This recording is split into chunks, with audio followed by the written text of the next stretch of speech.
Bonjour à tous, j'espère que vous allez bien, ici Savant Céleste et aujourd'hui on se retrouve pour une super vidéo sur Saturne dans la maison 4. Alors Saturne dans la maison 4 peut être une position qui peut être parfois mal comprise de certains étudiants, voire certaines personnes qui débutent ou qui ne sont même pas familiers avec l'astrologie, tout bonnement. Mais comme toute position en maison cardinale, parce que la maison 4 est une maison cardinale, c'est une position qui est quand même très importante et qui aura une énorme influence sur le natif qui a justement cette position-là. Après, en bien ou en mal, ça dépendra du signe, des aspects, etc., comme vous le savez si bien. Je vais essayer de vraiment vous expliquer les point par point et pour même vous imager ce positionnement-là et pour que vous vous fassiez une idée. Alors, Saturne, comme vous le savez, c'est les limites, c'est les restrictions. D'accord ? Généralement, quand on a des limites, quand on a des restrictions, c'est pourquoi ? Pourquoi généralement, il faut se poser des questions, pourquoi on est limité dans la vie, pourquoi on est restreint ? Pour éviter de faire des erreurs, oui, on va prendre une limitation de vitesse sur une autoroute. Limité à 130, pourquoi ? Parce que si vous dépassez les 130 et que vous allez à 150, vous avez plus de chances de commettre des erreurs, forcément ça va plus vite, et donc de faire un accident. Donc d'abord, comme Saturne, vous savez que Saturne c'est vraiment le psychorigide, comme j'aime bien l'appeler, c'est la personne qui est un peu... qui aime pas trop, c'est les limites, Saturne c'est la limitation, c'est le Capricorne. On n'aime pas dépasser un certain seuil, donc forcément, ici on va préférer limiter, se contenter de ce qu'on sait déjà faire, et puis ne pas tenter le diable. Donc tout d'abord, on a des limitations pour éviter les accidents et les erreurs. Mais pas que, on a aussi des limitations et des restrictions pour pouvoir contrôler. Quand quelqu'un vous limite ou vous restreint dans votre action, en réalité, il vous contrôle.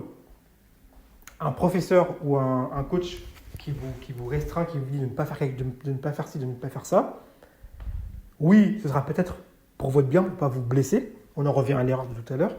Mais c'est également pour vous contrôler, pour pas que vous débordiez, que vous fassiez n'importe quoi. Ok ? La maison 4, comme vous le savez, c'est la maison de la famille, du foyer, je ne vais pas vous le refaire, du père, pour certains astrologues, ou de la mère. En l'occurrence, avec Saturne, ce sera plus du père, parce que Saturne a une connotation d'autorité, comme on y reviendra tout à l'heure, et donc il correspond beaucoup plus à l'archétype du père qu'à l'archétype de la mère. Très souvent, je l'ai vu dans certains thèmes, que Saturne dans la maison 4 représentait beaucoup de fois le père. Alors, on en revient à la limitation et la restriction. Quelqu'un qui a Saturne dans la maison 4, généralement, il sera limité dans sa famille. D'accord ? Ça peut être le père. Parfois, dans certains thèmes, ça peut être la mère. Mais en tout cas, il y aura une limitation par la famille. Inconsciemment, parce que la maison 4, c'est la maison la plus en bas dans le thème astral, reliée au cancer, et c'est une maison en termes d'horaire qui va de 22h à minuit. Donc c'est vraiment une maison qui nous parle d'inconscient, c'est une maison qui est de base dans le sommeil, parce que de 22h à minuit, généralement, on dort, et donc on est plongé dans un profond sommeil. Donc on est en phase avec notre inconscient, tout bonnement. Donc quelqu'un qui a Saturne dans la maison 4, inconsciemment, cette personne peut se limiter. Elle peut se dire, non, je ne suis pas capable de faire ci, je ne suis pas capable de faire ça, ce n'est pas à ma portée, donc il y aura une auto-limitation due au père, ça peut être dû au père, ça peut être dû au foyer familial, qui ont justement pendant l'enfance peut-être un peu trop restreint, un peu trop rigidifié les rapports avec l'enfant, et donc inconsciemment l'enfant s'est créé de ses propres limitations, ses propres blocages. Ok ? Ensuite, on a également l'autorité. L'autorité, alors pourquoi l'autorité ? L'autorité sert... pourquoi on est autoritaire avec les gens ? On est autoritaire avec les gens parce qu'on veut être entendu. D'accord ? Mais pas que. L'autorité peut également faire peur. L'autorité peut faire peur. Parce que quand on est autoritaire, quand quelqu'un est autoritaire envers nous, ou nous, on est autoritaire envers quelqu'un, inconsciemment, on en revient encore à l'inconscient de la maison 4, on va lui transmettre une peur. Parce qu'on a une position au-dessus, ou parce qu'on est juste autoritaire, ou par sa position tout bonnement, ben en fait, on va inconsciemment transmettre que je suis au-dessus de toi, donc il y a une notion de subordination, voire même de soumission. Donc inconsciemment, on aura peur et ça peut générer de la peur. Mais pas que. Pourquoi on écoute telle ou telle personne? Pourquoi on va juger qu'une personne est autoritaire et pas une autre? La hiérarchie. C'est la hiérarchie qui va nous dire, qui va nous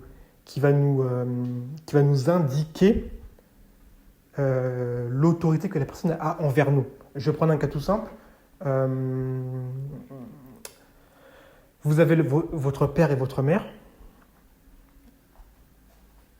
Par la position, on va dire, du père qui est je vais prendre l'archétype un peu de base de la famille traditionnelle, donc l'archétype du père qui est de ramener des vivres et des besoins, de ramener un peu l'argent pour la famille, et la femme qui est, entre guillemets, vraiment j'archétype au maximum pour que vous compreniez, qui est de s'occuper du foyer.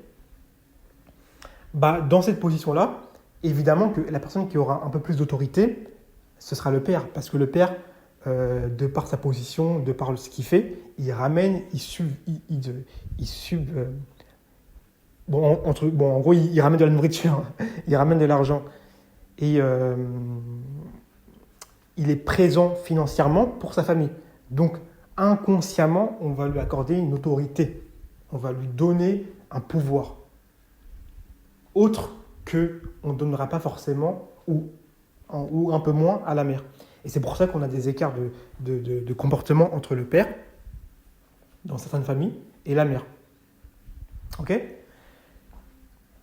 Donc forcément que si vous avez Saturne dans la maison 4, l'autorité, ici, il y aurait une autorité familiale très forte, évidemment, toujours. Sûrement le père a pu être une autorité très dure. Il a pu même faire peur. Il a pu faire peur à la personne qui a ce positionnement-là, il a pu vous faire peur. Il a pu avoir une position hiérarchique qui fait que, automatiquement, vous lui avez donné du pouvoir, une autorité. Ok ? Très, très important. Ensuite, vous savez que Saturne, également, c'est le temps. Saturne, c'est le temps. Alors, pourquoi Saturne, c'est le temps ? Qu'est-ce qui se passe dans une journée ? Dans une journée, on a 24 heures. Donc, par définition, dans une journée, vous ne pouvez pas tout faire. Vous ne pouvez pas, par exemple, je ne sais pas, travailler, aller à Disneyland, partir aux Maldives, revenir, aller voir vos parents, aller au centre aéré. Voilà, c'est juste, en termes de temporalité, c'est juste impossible. Donc, dans une journée, par définition, vous êtes limité. On en revient encore une fois aux limites du début, restreint. Donc, qu'est-ce qui se passe ? Dans une journée, vous êtes obligé de prioriser. Vous êtes obligé, vous ne pouvez pas tout faire dans une journée. Vous ne pouvez pas, comme je vous ai dit, tout faire. C'est impossible. Généralement, il y aura 2 priorisations que vous allez faire. Soit vous allez vous amuser, soit vous allez, entre guillemets, travailler. Ok ? C'est toujours le même cas. C'est comme l'enfant qui veut jouer, c'est toujours le même débat avec les enfants, par exemple. Il y a soit l'enfant va jouer, soit il va faire ses devoirs. C'est un peu pareil pour entre guillemets, tout le monde. Soit vous allez vous amuser, soit vous allez faire quelque chose de productif, donc travailler. Ok ? De par ces choses-là, il y aura des conséquences. Parce que Saturne, c'est également les conséquences. Saturne vous met des limites, vous restreint, vous bloque, pour que vous compreniez les leçons. Mais si vous ne comprenez pas, il y aura des conséquences. C'est sûr. C'est sûr. C'est le Capricorne, il est intransigeant. N'oublions pas que c'est la planète du Capricorne. Donc, avec ce positionnement-là, qu'est-ce que ça peut nous dire sur Saturne dans la maison 4, donc la maison du foyer, de la famille, des racines, des ancêtres? Qu'est-ce que ça peut nous dire?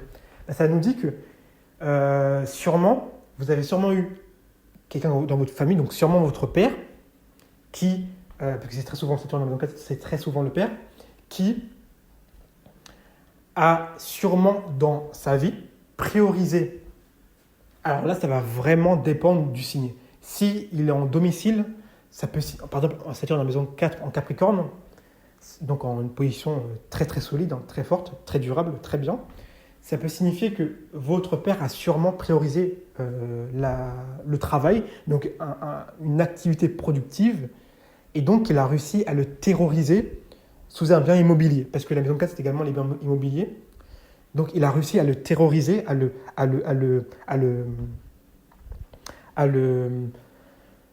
mettre de manière concrète dans la réalité. Et donc vous avez eu les conséquences. Quelles sont les conséquences? C'est qu'en termes de conséquences, vous avez pu bénéficier d'un bien immobilier venant du père. Tout simplement. Parce que les biens immobiliers viennent de la maison 4. Également, j'ai oublié de vous le dire, mais c'est aussi la maison 4. Si vous avez eu un parent, enfin si vous avez un Saturne en maison 4, mais en très mauvais état, en bélier, lion ou autre, ça peut signifier que sûrement que le parent, alors là ça va dépendre du signe pour vraiment affiner, mais vraiment, là je fais en globalité, ça peut signifier que votre père a pu prioriser l'amusement. Il a préféré, on va dire, voilà, c'était un père un peu qui ne faisait pas forcément attention à toutes ces histoires d'argent, de prévoyance, de travail, et donc il a plutôt préféré s'amuser. Forcément, il y a eu des conséquences, et les conséquences, c'est quoi? C'est que vous avez eu vous venez d'un milieu ou d'une famille qui n'a pas forcément beaucoup de moyens, qui a toujours eu des complications, où vous avez eu un père qui n'a jamais eu un travail qui lui a rapporté en fait de l'argent tout simplement. Voilà les conséquences. Et donc vous allez forcément bénéficier d'un patrimoine très léger, très rare, très limité, très restreint. Ok? Pour finir, je connais une personne qui a Saturne en maison 4 en taureau. Et avant même que je sache sa vie, donc, parce que c'est l'ami d'une amie. Et du coup, je lui avais dit tout bonnement, Saturne en taureau, je lui avais dit sûrement que son père doit avoir des champs ou doit au moins avoir une espèce de prairie ou une ferme, parce que le taureau est un signe de prairie, de nature. Contrairement au scorpion qui lui fait face, qui est un signe souterrain, ici on est sur la terre avec le taureau. Donc c'est vraiment un signe très, très fécond. D'ailleurs c'est pour ça que la lune est en exaltation, mais c'est très fleutri. Il y a beaucoup c'est la prairie. Vous voyez la prairie verte, toutes les plantes, toutes les herbes, tout pousse bien. C'est beau. Là c'est ça le taureau. Donc moi j'avais dit, voilà sûrement que son père gère une ferme ou une prairie, voilà. Ou une banque. Parce que Saturne, le taureau est un signe financier, comme vous savez, et c'est souvent un signe qui est relié à la banque. Donc c'était l'un des deux. Mais j'ai plutôt insisté sur la prairie parce qu'en fait, son Saturne fait des très mauvais aspects avec Mars et Vénus. Bon, Vénus, c'est pas grave, mais c'est quand même des mauvais aspects. Et donc, j'ai priorisé plutôt quelqu'un qui a une petite ferme, mais forcément qui n'a pas beaucoup de moyens, etc. Et j'ai eu bon. C'est-à-dire que son père, son père a un petit champ. Donc, il vit dans une maison, il a un petit champ. C'est un père cette personne-là n'a pas eu de très bonnes relations avec son père. Et c'est un père qui n'a pas eu beaucoup de moyens, qui a eu des problèmes d'addiction, etc. Voilà. Donc ici, on le comprend instinctivement. Ok? Bon, la vidéo fait déjà 15 minutes. En tout cas, j'espère que bon, évidemment que ce n'est pas exhaustif. On peut toujours aller plus loin. Là, j'ai vraiment essayé de vous donner les traits un peu gros du placement pour que vous compreniez au maximum. Si vous avez des questions, surtout, n'hésitez surtout pas, je suis là pour vous répondre. Moi, il y a zéro souci à ce niveau-là. Ok? Alors, on se dit à la prochaine et puis à plus.